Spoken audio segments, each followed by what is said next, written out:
We gave counsel for the prosecution for an additional 3 minutes, should you so need it. You may proceed, ma'am. Thank you, Your Honor.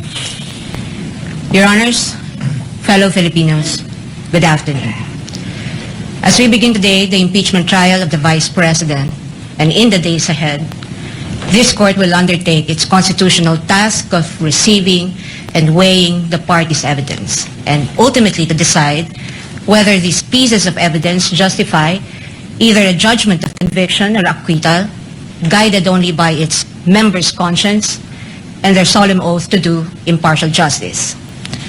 The present undertaking of this court, therefore, not only carries the weight of the Constitution, but also the imprint of our nation's history, because the Filipino people have shown that they never forget.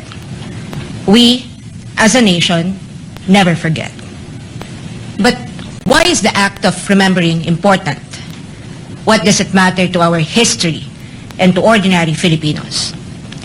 Because in this trial, the prosecution proposes that we unseat the Vice President elected to office by more than 32 million Filipino people, more than the number of votes cast for the sitting President, and much greater than any of the votes secured by each of the members of the House of Representatives who now are here to prosecute her and seek to undo this people's choice.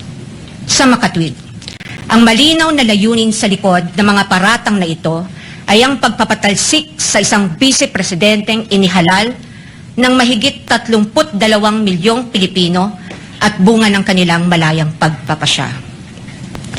Whatever one's political persuasion is, the reality is that the prosecution now comes before this court to remove a vice president chosen by an overwhelming number of the electorate.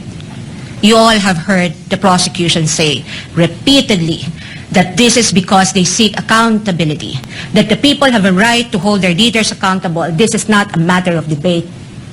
Indeed, the people have a right to demand accountability from their leaders.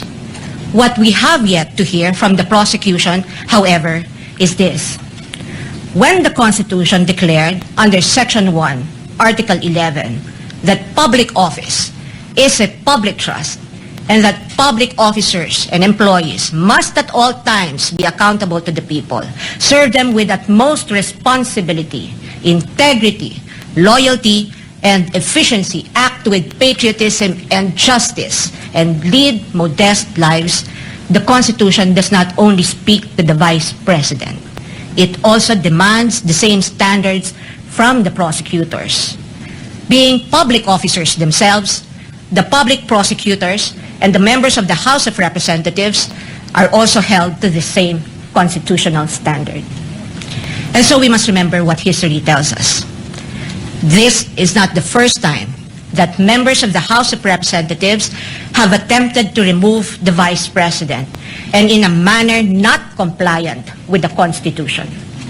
In a July 25, 2025 decision, the Supreme Court unanimously declared in Duterte versus House of Representatives, GR numbers 278353 and 278359, that the impeachment proceedings in the House of Representatives were tainted with grave abuse of discretion, rendering the articles of impeachment that the House transmitted last year to the Senate as void ab initio.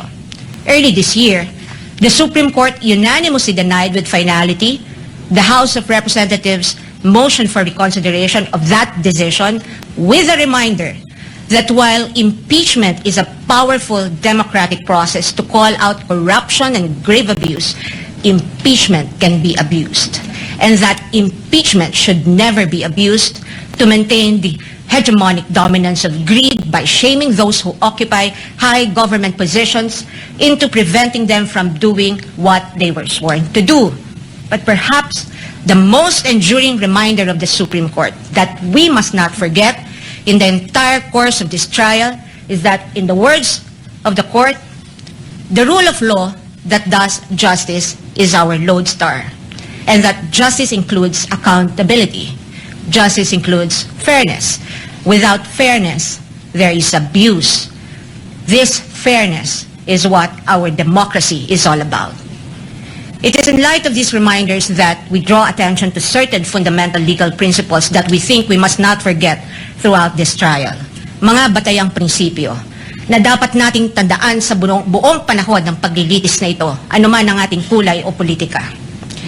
If we are to be true and honest to our proclaimed values, such as the pursuit of accountability, justice, and integrity in our system of government, then we must remain possessed of an unyielding resolve to ensure that the trial and judgment in this case are done in accordance with the command of the Constitution, the majesty of the law, and the discipline required by the rules. Otherwise, those who stand in sanctimonious judgment of the Vice President will send a clear message that the law can be bent when it suits the convenience of the powerful, and that justice can be sacrificed at the altar of partisan interests. Mahalagang tandaan ang mahigpit na paalala ng ating Korte Suprema. Impeachment is not a purely political proceeding. It is primarily a legal, political, and constitutional mechanism. Ibig sabihin, kailangang naayon sa batas at konstitusyon ang anumang proseso nito. According to the Constitution, it is the Senate that shall have the sole power to try and decide all cases of impeachment. This power is not shared. The Constitution gives no other body, department, tribunal, agency, or a mere committee of any of these institutions the power to try an impeachment case. The House merely initiates, the Senate tries. Yet, we have seen the Committee on Justice conduct what its chairperson, the lead prosecutor in this case, described as a mini-trial, which, as we all had witnessed, became a vast fishing expedition of alleged evidence that were not even part of the impeachment complaints under its consideration, and which the respondent accused was made to answer. In that mini-trial, we saw how the purported pieces of evidence were curated to construct a narrative against the Vice President even before this case reaches trial. The articles of impeachment presented before this court as an exercise of the House's power to initiate impeachment cases are therefore, in sober truth, the product of an impermissible intrusion of clear constitutional boundaries. Over the course of the impeachment trial, the prosecution will attempt to convince this court and the court of public opinion that the allegations in the articles of impeachment are supported by materials they obtained during their mini-trial, and that evidence exists to sustain a judgment of conviction. They will claim that the notices of suspension and disallowance issued by the COA and the COA decision denying the Vice President's appeal of that disallowance support their accusations, with the release of that decision by the COA conveniently timed and coinciding with the committee hearings. They will claim that the certifications of the PSA confirm their allegation that recipients of the confidential funds do not exist, even though they listed one Mary Grace Piatos in their pre-trial brief as among their witnesses, or that the liquidation of the confidential funds in a span of 11 days was allegedly swift as to invite suspicion. The prosecution will assert that the supposed NBI findings of similar signatures across a number of acknowledgement receipts submitted to the COA are supportive of their conclusion that the disbursements of the confidential funds were irregular. What the prosecution avoided informing the public so far are these: that it was the then Secretary of the Department of Budget and Management, Amena Pangandaman, who issued a memorandum for the President through Executive Secretary Lucas Bersamin on October 18, 2022, recommending the approval of the Office of the Vice President's request for confidential funds. That the Office of the President did in fact approve that recommendation of the DBM through a memorandum from the Executive Secretary dated November 28, 2022, and signed by the former Executive Secretary Lucas Bersamin by order of the President. That on December 13, 2022, the DBM issued the Special Allotment Order number SARO-BMB-C-22-001-2004, signed by former Secretary Amena Pangandaman, to cover the request of financial assistance, subsidy, and confidential funds of the OVP that, notwithstanding the impending end of the fiscal year, the confidential funds were nonetheless released to the OVP on December 20, 2022 under this documented approval process. That the COA decision is far from being final, that there is a pending motion for reconsideration of that decision that, assuming arguendo, the COA denies that MR today, or while this trial is ongoing, as could plausibly happen under the circumstances, the respondent accused still has legal remedies available under the law and rules and can file a petition to question the validity of any forthcoming resolution of the COA on the MR under Rule 64 via petition for certiorari under Rule 65 of the Rules of Court, and more importantly, that nothing in the notice of disallowance or COA decision states any findings of supposed misuse of confidential funds as confirmed by Attorney Gloria Camora when she was asked on this point during the committee hearing on April 14, 2026. Across all other articles, the prosecution will lay a landscape of what it deems to be their evidence in support of their speculations and conclusions. We are not strangers to all these accusations precisely because this was not the first time these narratives were foisted into the minds of the general public.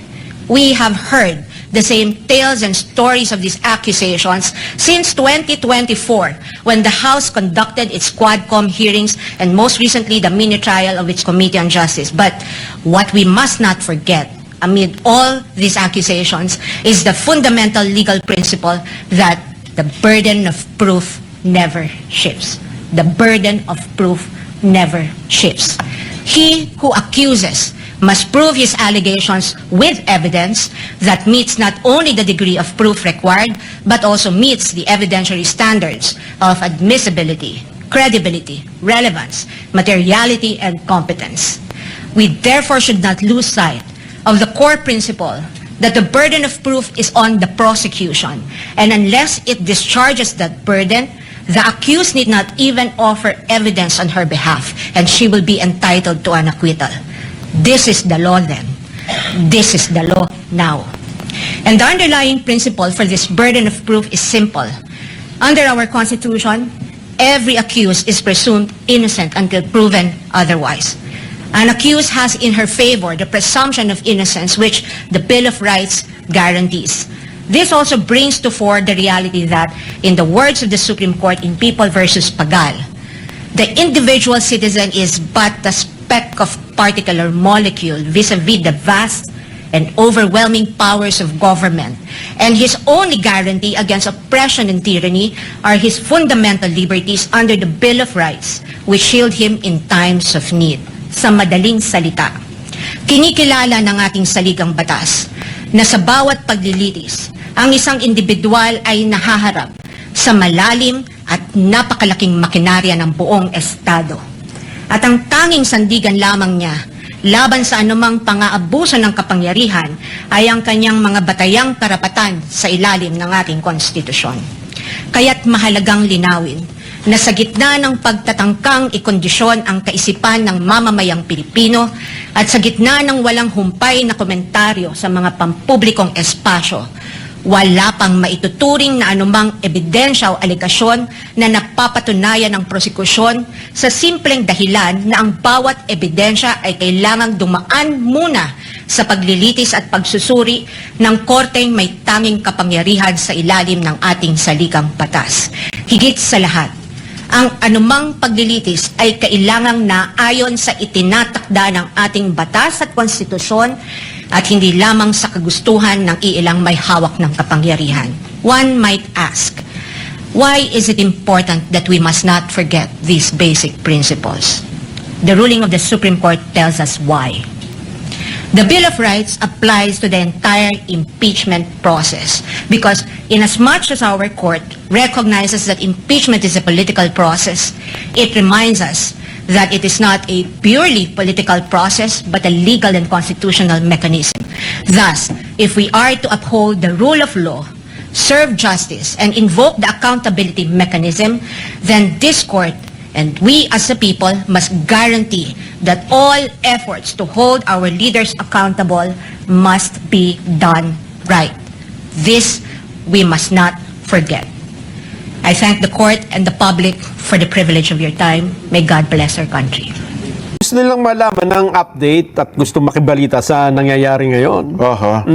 Pero ako naman ay interesado na malaman, sana may update tayo sa mga kasama po ni Sen. Dante Marcoleta, bagamat siya ngayon ay sabi nasa nagpapahinga doon sa PNP Hospital. Aha. Kasi nga kanina ay sumakit yung kanyang dibdib at umabot daw po ng basta tumaas po ang blood pressure, ano? Yes. Ayaw natin naman makapagbigay ng alarma, pero ngayon daw po sabi ng ating mga kasama doon ay nandun na rin daw po ang pamilya ni San Dante. Ayun. Nakasama na po niya.